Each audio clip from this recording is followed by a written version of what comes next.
La sidérurgie européenne est en crise et on va voir pourquoi.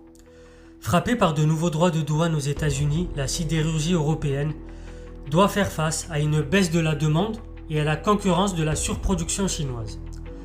La plupart des aciéries du continent voient leur pérennité menacée. On a tous appris au lycée, et les lycéens l'apprennent encore aujourd'hui, la première Union européenne s'est créée autour de l'acier et du charbon. Avec la Communauté européenne du charbon et de l'acier, la célèbre CECA, je vous le rappelle, instituée en 1951 par le traité de Paris, ratifiée à l'époque par l'Europe des Six. La France, l'Allemagne de l'Ouest, l'Italie et les pays du Benelux, je vous le rappelle. Environ 75 ans plus tard, la production de charbon a largement disparu du sol européen. Est-ce le tour à présent de celle de l'acier? Le constat est implacable.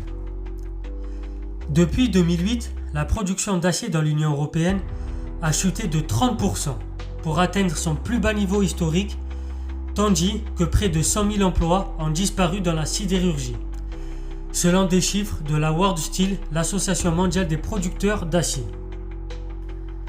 Certains économistes décrivent la filière en état de survie, d'autres plus pessimistes encore à l'agonie, où on voit justement d'extinction. En 10 ans, la production d'acier en Europe est passée de 7% de la production mondiale à 4%, il faut bien avoir ce chiffre en tête.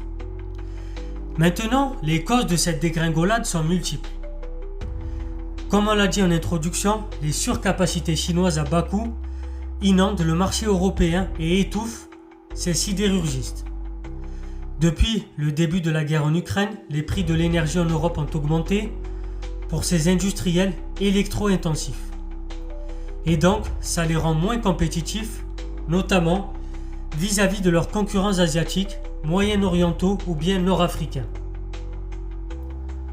D'ailleurs, on fera une vidéo spécifique sur le Maghreb et la production d'acier et on va voir où on en est. Enfin, les marchés se réduisent avec la hausse de 25% des droits de douane pour l'acier et l'aluminium européen importés aux États-Unis, annoncé par Trump le 2 avril. Bien sûr, on a vu que ça évolue très vite et on verra ce qu'il en est. Notamment après ces 90 jours, on verra comment ça évolue, les droits de douane. Comment a évolué l'emploi salarié direct dans l'acier dans l'Union européenne en milliers de personnes? En 2006, il y avait 403 000 personnes qui travaillaient dans l'acier. En 2015, c'était 327,1 milliers de personnes. Et donc en 2023, c'était 303 000,5 personnes qui travaillaient justement dans l'acier.